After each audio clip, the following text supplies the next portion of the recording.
All right, Andrew. I want to Yeah. go. I want to go ahead and welcome you to the podcast. The name of the podcast is "You Have a Collect Call From." Can you All go ahead? right. All right. Can you go ahead and take a What's moment up? and introduce yourself? All right. Let's see. My name is Andrew. Um, family name Drew. Let's see. I'm from Northern California, from the Bay Area. Uh, I mean, that's that's pretty much it in a nutshell. Okay, that's good. That's a good start there. Would you mind sharing with us what did you end up in prison for? Home invasion robbery. Yeah, home invasion robbery, gang enhancements, gun enhancements, stuff like. This call and your telephone number will be monitored and recorded. Okay, and as a child, what do you what's your earliest memory that you have as a child growing up? Let's see. It kind of depends on the memory, really. Good, bad, mediocre. Uh, l- But earliest, let's see, it had to be me and my little brother. We were a little kid, really, like just doing little dumb stuff as kids, throwing rocks at cars, or just being kids. and what part of California did you live in? From the Bay Area, Hayward, California. Okay, and what's uh what's a memory that you remember as a child that would maybe be classified as maybe like traumatic um or something that just really stuck out in your mind as a child? Um, let's see. I remember my parents going to jail, and then myself, and my brother and sisters were gonna get taken away, and my grandmother actually stepped up and took us in to avoid all of that. And what was the reason? Do you know what the reason was behind your parents being incarcerated or being arrested? Uh, Honestly, no. I never really bothered to ask. I didn't want to know. And from that moment on, they weren't part of your life anymore. It was just pretty much your grandma from then on. In and out, really. I wouldn't say they weren't a part of my life because they were, but not in a sense of being a parent. Okay. And at what age was it that this incident transpired? I was young. I want to say maybe 6, 7, somewhere around there. And Yeah, at the moment, it was a long time ago. at the moment that this incident happened, did you understand how serious the issue was? No, not really. Looking back, no. All I knew was mom and dad are going somewhere, and now we're all going to grandma's house. And how did living with your grandma differentiate from living with your parents? Oh, everything changed. The whole uh, home life changed. Because, now instead of having, my parents being with them and you having to transition to, okay, now we're at grandma's house and where's mom and dad at? Why aren't they coming to get us? Why are we here for so long? And how many siblings did you have? At the time, It was myself, my sister, and I want to say my little brother, and maybe, if I might be mistaken, but my second sister. And how was home life once you were living with your grandma? Did it greatly improve or okay? Do you want to go ahead and share with us your experience with living with your grandmother? Uh, I mean, it was pretty good. It's a lot better from when uh, we used to live with when I did live with my parents. Uh, we didn't lack for anything really, but I mean, it's kind of like a regular household. You got your ups and downs. And as far as like school, were you going to school during this time, during this transition? Yeah, yeah. Um, I don't really remember much going to school when I was living with my parents. But I mean, from my grandmother on, yeah, it was it was all right. I was a pretty good student up until I want to say middle school, but yeah, everything's pretty good. I want to say for the most part. And you just mentioned that things changed in middle school. What was it that changed? Uh, the environment really, because I mean, transitioning from elementary school to middle school, it's a lot different. I know in like other places, the kids start middle school in sixth grade. Uh, for me, middle school is seventh and eighth grade. So it's it's uh, a whole different world, really. Would you say up That's until that it. time you were sheltered from anything that was going on in that environment? Yeah, I know. I was exposed to to pretty much everything at a young age. Even in elementary school, I used to have friends that were affiliated with like different groups, or and going to school, you see the school spray painted with a neighborhood or someone's tagging it, And growing up, was that something that caught your attention that maybe you wanted to emulate or you thought it was cool? uh, elementary school, I didn't really pay attention to it up until leaving elementary school. That's when it really like kind of started getting my interest, and what are these guys doing? Or uh, I want to be like that. I want to do this. I want to do that. Okay. And when was it that you what do you can you think of a time that in middle school where you got in trouble or you were doing something that you weren't supposed to be doing that ended up whether it was getting suspended or getting sent to another school or possibly arrested? Uh, I remember the first time I did school. I, not gonna lie, I was kind of nervous. I was in like seventh grade. Halfway through seventh grade, one of my friends, he goes, "Hey man, come on, let's go real quick. We're gonna go to the park." Now, what are you talking about? It's literally like I want to say free period, so in between classes, and I'm like, all right, come on, let's go. So, all right, well, we gotta be, like in other words, discreet with it. And at the time, I didn't really understand what it is that he was talking about until like you actually did it. And you're like, oh, like oh crap, this is what we're doing. All right, cool, let's go.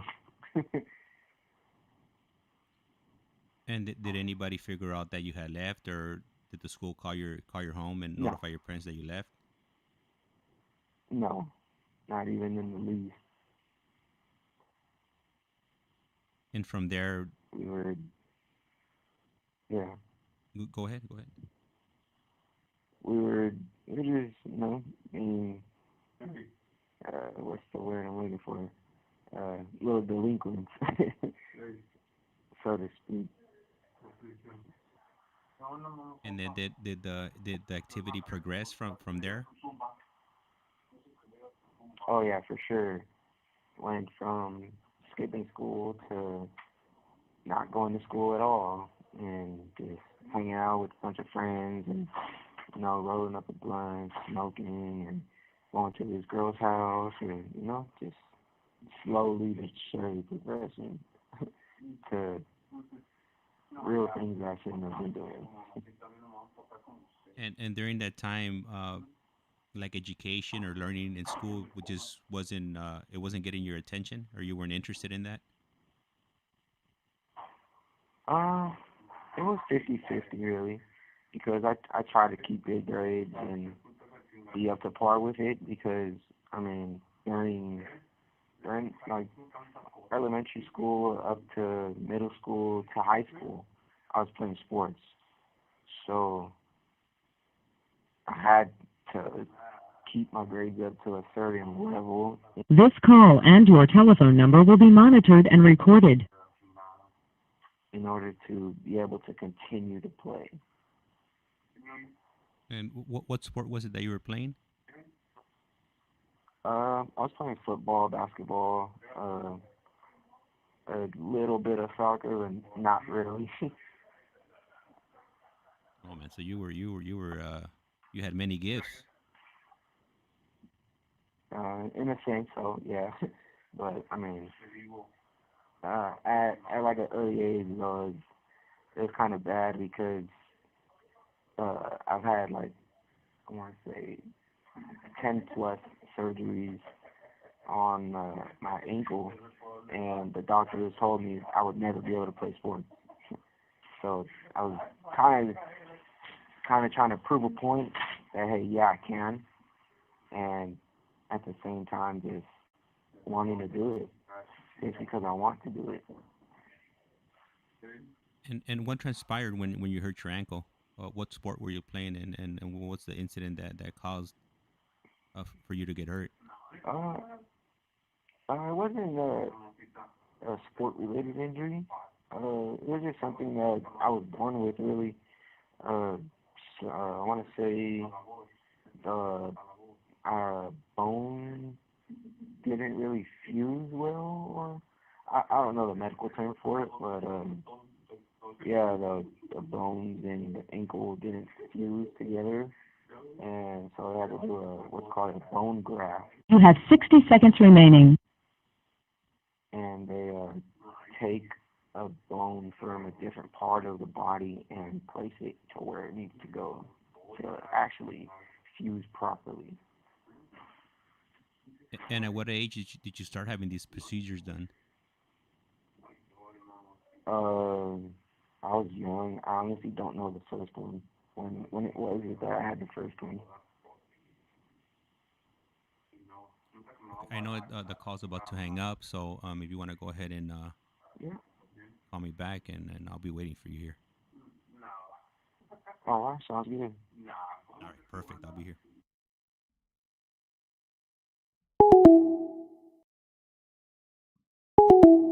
And Andrew should be calling us shortly. We're just gonna go ahead and wait around for a moment, and as soon as he taps back in, I'll go ahead and pick up the call, and we'll get on with the interview.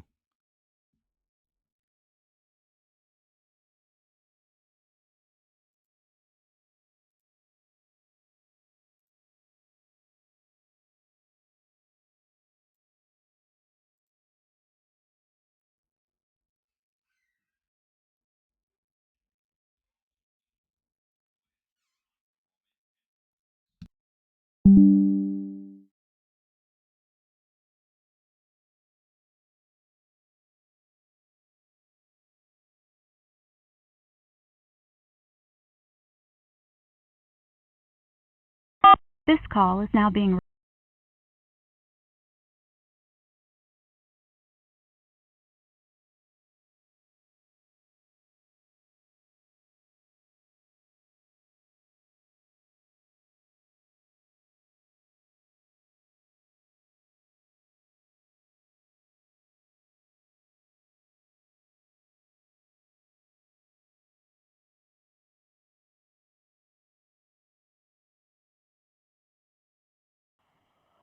Yeah, Okay, thank you for returning the phone call. So right now we just left off yeah. at you having multiple surgeries to get a bone corrected on your ankle, and Yeah, you had been playing sports, and you were doing good during that time, right? You were excelling in the sports. yeah, yeah. It was pretty good. Like I said, I mainly out of spite to prove these people wrong, telling me something that I couldn't do, and just mainly to do it for myself because I wanted to. You know, growing up, uh, I I love watching sports, baseball, football, you know, everything pretty much. Nice. So and then earlier on, you mentioned that you were ditching school and you were partaking in some recreational drug usage. Yeah, I used to smoke a lot, a lot of weed and um, drink here and there, but that wasn't until a little later, like maybe high school. But I mean, for the most part, you should just chill, hang out, smoke some weed here and there, go to school, do whatever it is I need to do, leave, you know, and the next day just restart all over again. It's like a never-ending repeat. And did you finish school? Did you finish high school? No, I actually didn't. Uh, I dropped out of school my freshman year, and then I actually caught a case as a juvenile, and then I went to juvenile hall for about 3 months, and then I was released to a group home for about almost a year. And during that time, yeah, I did go to school. It's mandatory to go to school there. But then after the group home, I was released and put on ankle monitor for about almost 4 months. I could have gotten off early, but I just kept getting violations after violations and going back to juvenile hall and getting the bracelet put back on, and it's just a revolving door that would just keep going. And the first time, and this was your first arrest that they took you to juvenile hall over. Yeah, yeah, it was for I want to say a residential burglary, 459 residential burglary. And how do you go from like hanging out with your friends, ditching, and now you're committing residential burglaries? What was it that um, were other people um, doing these type of crimes, or how did the like this particular day that this happened? What led up to you breaking into a home? Uh, Mainly just to get money. Honestly, uh, and I used to go out and just run amok at night from about like 10 o'clock at night to about 6 in the morning, just running amok, going around, doing a whole bunch of stuff I shouldn't have been doing, and just coming up, really, how we call it, we come up, like hitting licks, uh, pretty much just like going through people's stuff that doesn't belong to us, and just taking what we want. And sometimes it'll be high ticket items, or sometimes it'll be low ticket items, and just sell it, get some money, get go get some food, or get some drugs, some weed, or some alcohol or something, and just keep the cycle going. from the first time you committed This call and your telephone number will be monitored and recorded.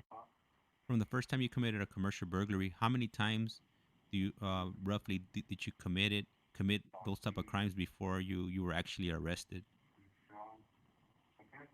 That was actually the first time I did that. I did something like that. I actually got caught for. But other than that, like residentials, uh, that was the one and only time I did that one. And then I was mostly, my thing used to be, well, coming up as a little kid, it used to be breaking into people's cars. Little smash and grabs here and there, or just this person just walked in the store real quick, bam. You see him catch, we call it catch them lacking, and pretty much their their awareness is nowhere to be found, so we take advantage of that. And that also continued after once you completed your time in the placement. Yeah, And yeah. Actually, yeah, I know because once I got out of the placement, I was on house arrest, so I had an ankle monitor, and then that kind of slowed me down a lot because I stopped doing a lot that I used to do, and I was kind of put between a rock and a hard place.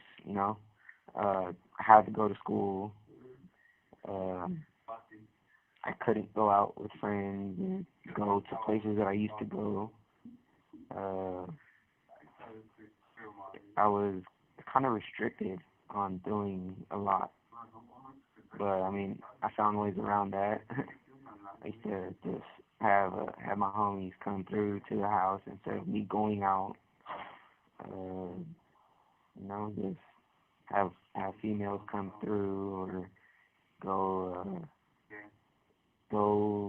like to places that I wasn't supposed to be during a certain time that I knew uh, it was like a shift change for the individuals that were keeping tabs on the monitors. So it was a lot of ways around stuff. absolutely. So after that arrest and being in placement, what's the next major event that happened in your life that you could recall? The next one, um, there wasn't really a lot after that. I said I slowed down a lot, so me doing like uh, illegal activities or extracurricular activities kind of slowed down. So I wasn't really doing a lot. I was actually trying to work and get legit money, and I mean, it was for the most part it was good. It was all right, but you always get that that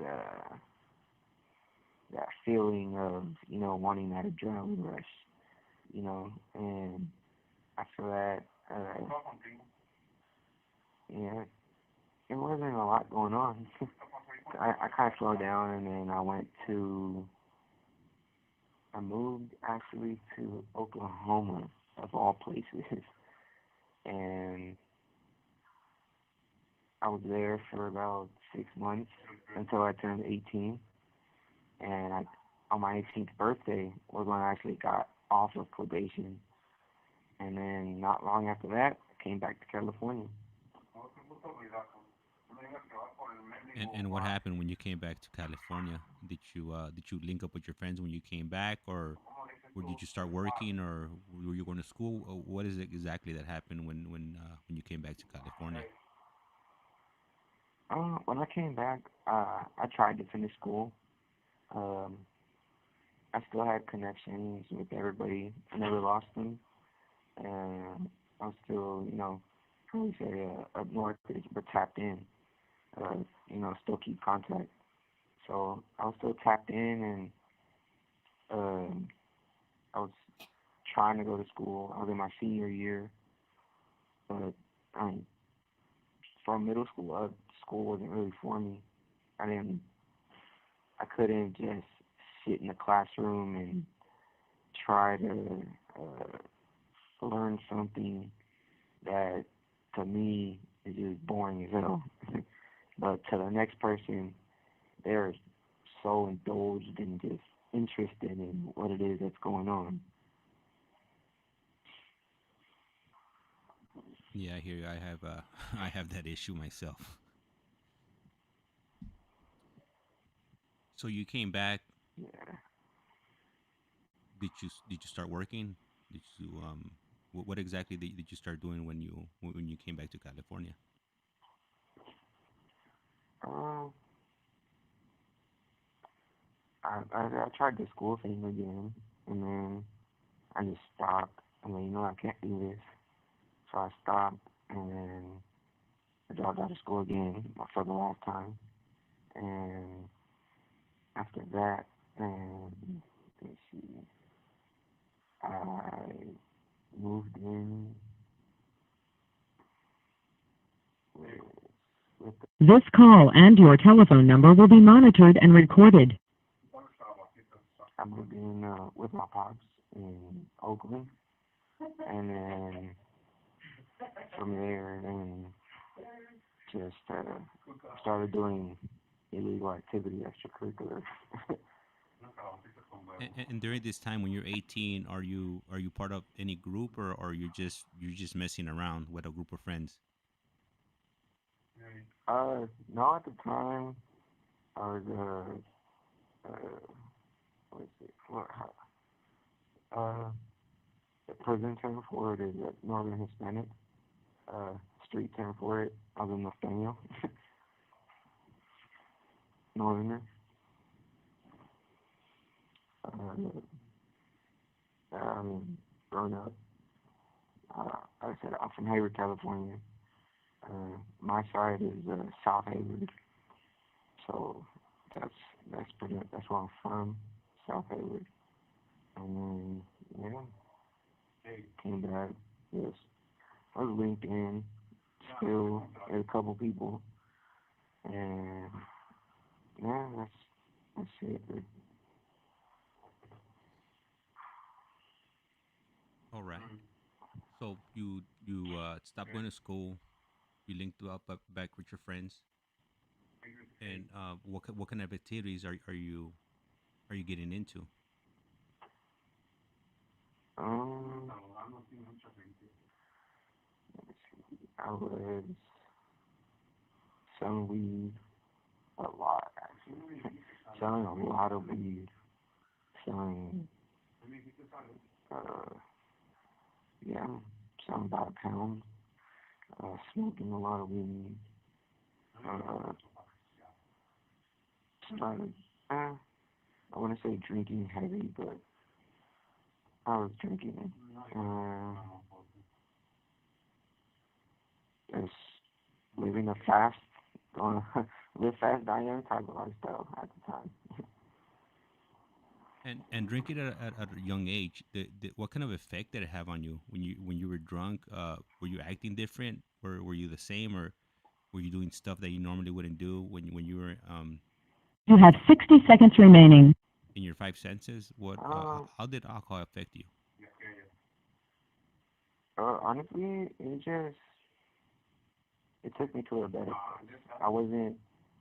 I know it's like some people are like mean drunks or um like to get into fights and do all this extracurricular stuff. I wasn't like I was pretty much the opposite of that. I'm trying to have fun. I'm trying to turn up. You know, it it's like for me it was a party drug, so to speak. And then are you mixing the alcohol with any other type of drugs? Uh, coke, some cocaine. You know, that's pretty much it. That or um, having just weed. I know it's gonna cut off. Do you want to go? Never mind, it cut off. So I'm just gonna wait here for Andrew to go ahead and give me a call back, and it shouldn't take that long because fortunately, right here at Centinela, um, all the all the inmate population here has tablets, so it's easy for them to communicate with their tablets, watch movies, listen to music, send text messages via the Getting Out app.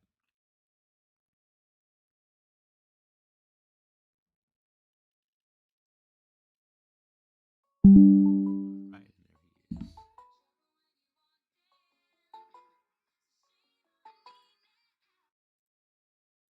This call is now being This is recorded.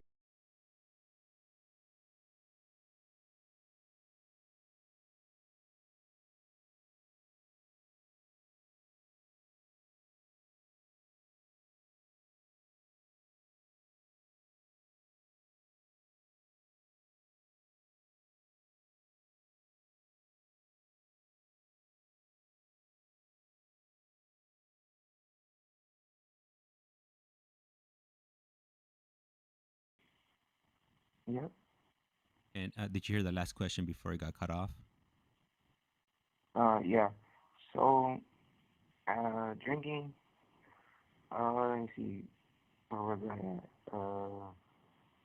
I'm pretty much like a happy drunk. uh,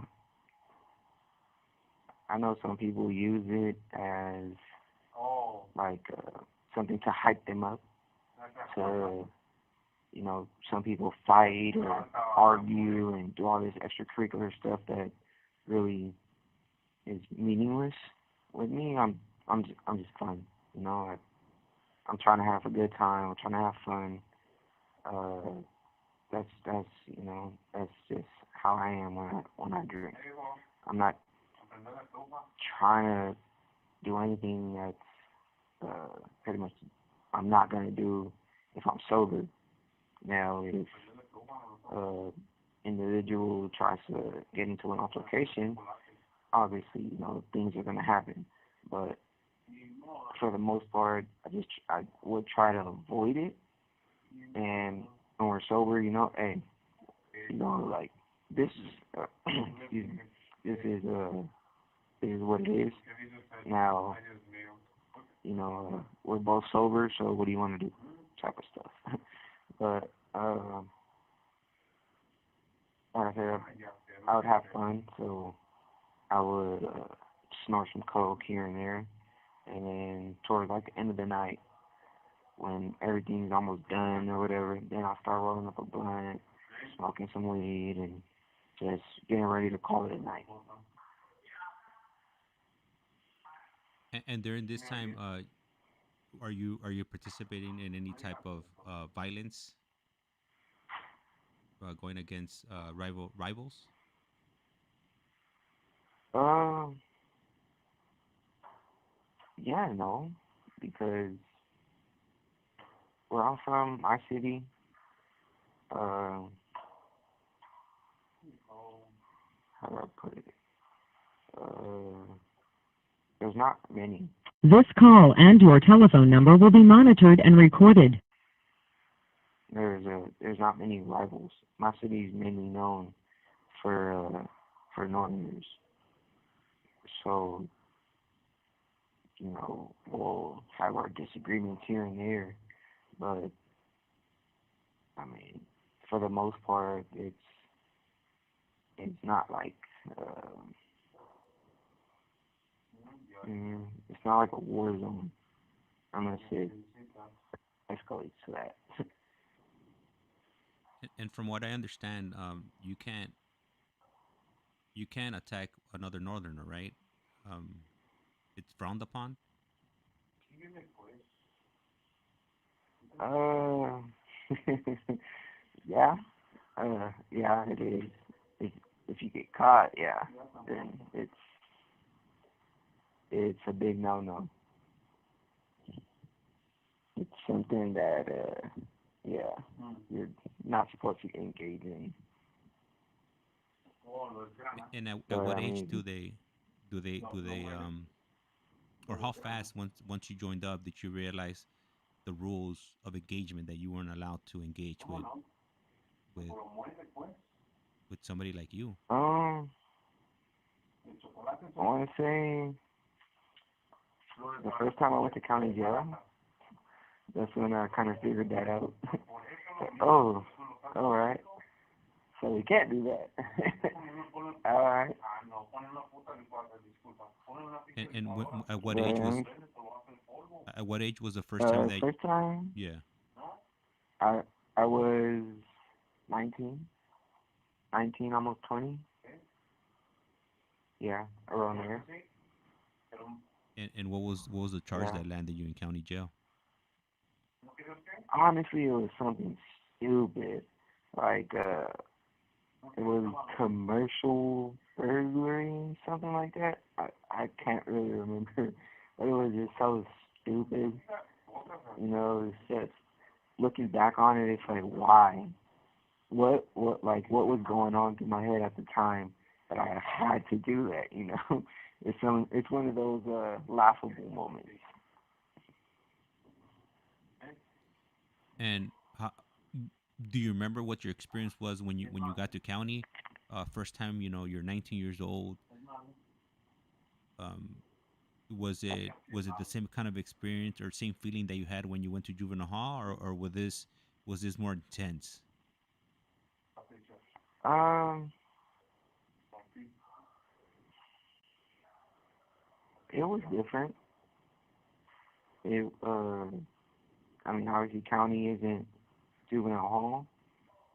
Juvenile hall, I mean, it's pretty much a free for all because you got a bunch of little kids just running around. County, it's more organized. To to sum it up, it's more organized. You've got more set of rules that you have to abide by. If you don't want to do that, well, there's ways that you're gonna listen to somebody. And did you ever get into any issues while you were in county jail? No, no. It was for the most part, it was pretty good. I knew a lot of people actually that were in the county jail when I went to the county for the first time. So it was I wouldn't say it was a bad experience, and I wouldn't say it's a good experience because I mean obviously going to jail isn't a good experience for anyone.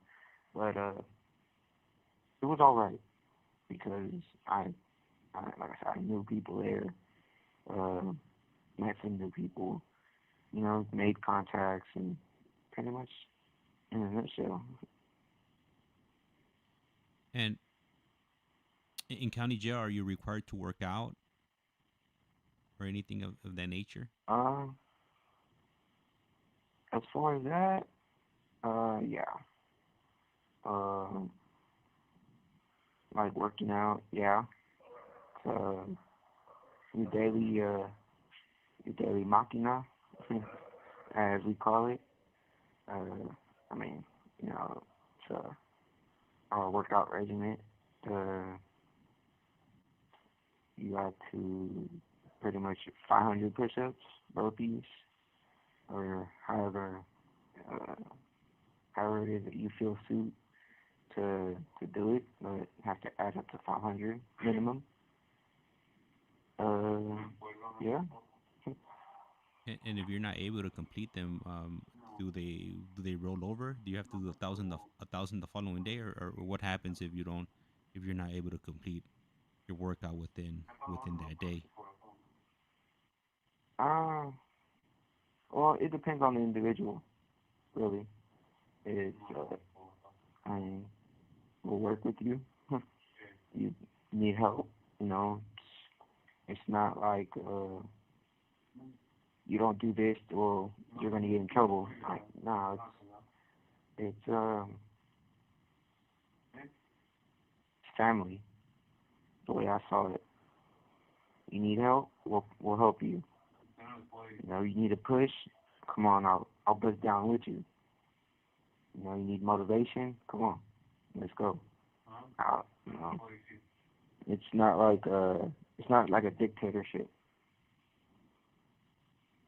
And in this county jail, or is it a dorm setting? Is it cell living? What's the layout of this facility? Um, well, in my county, we have a dorm setting and we have a cell living as well. Well, it just depends on your classification, how high up the totem pole your crime was, really.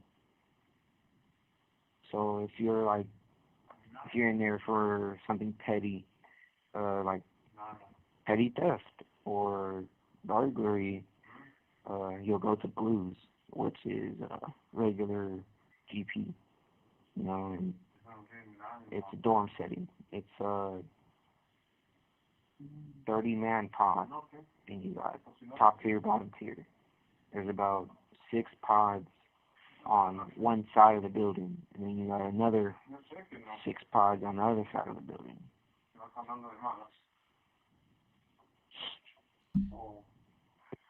And how much time did you end up spending in county jail?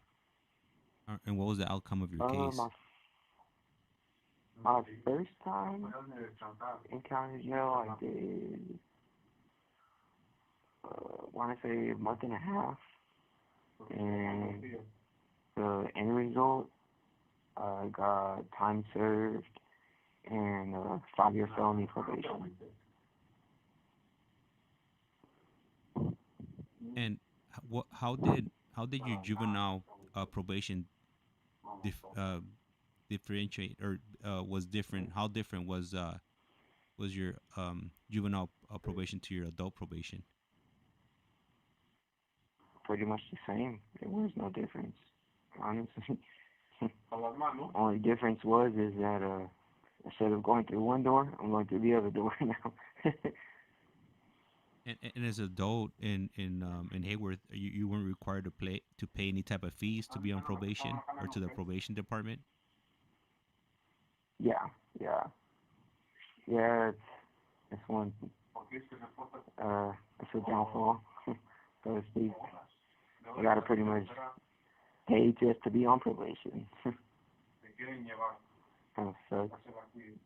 And if you would violate your felony probation, what would be the consequences if you violated that? Um, Follow to violate, I just go back to jail. Go back to jail. Go to court, figure out how much time it is I'm gonna be doing, and just pretty much do my time, and then go from there. So you get out, you come home. What is it that you start doing when you get home? Um,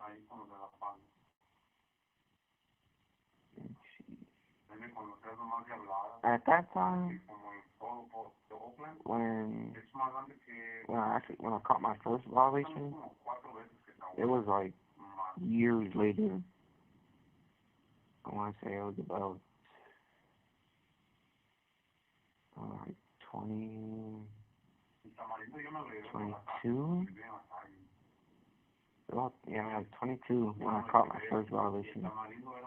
I was pretty much almost about to be eligible for early release, off of probation, and everything, and then I kind of, messed it up and got caught with something that I wasn't supposed to have, and ended up back in the county, and yeah, it just kind of sucked. Went a little downhill from there. And by this point, you said you were 22, right? So it was already like maybe like Yeah, 3 years later from your initial first time of going to county jail. yeah. So with this new case, oh, so you got a new case, right? So it was a new case and a probation, or was it just a probation violation? It was both, but when I went to court, they just violated me. Gave me a violation of probation. So I had to do 6 months with halftime. So total 3 months. But I mean, I wasn't just. I took that time and I turned it around. You know, I wasn't just in county doing time. Uh, I was able to get moved to a school dorm, so I went and You have 60 seconds remaining. went and got my GED while in county, and then I came out and I tried attempted to go to college. And what do you say attempted? What is it that happened? uh, I ended up catching this case that I'm here in prison for. Hmm. Ironically, And how long after you got out did you catch this new case? about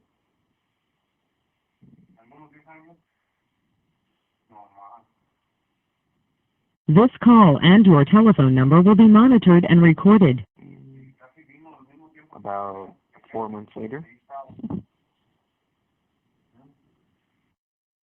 I think it's gonna cut off. Do you want to call me back?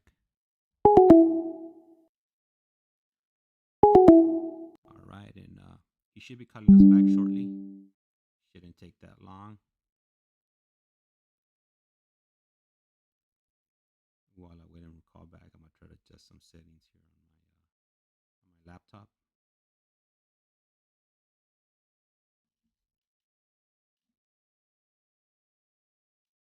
And I see we have some questions, or at least yeah, we have two questions here. So I'll go ahead and I think I asked him the first one already, and I'll go ahead and ask him the second one when he calls back right now. It's ringing.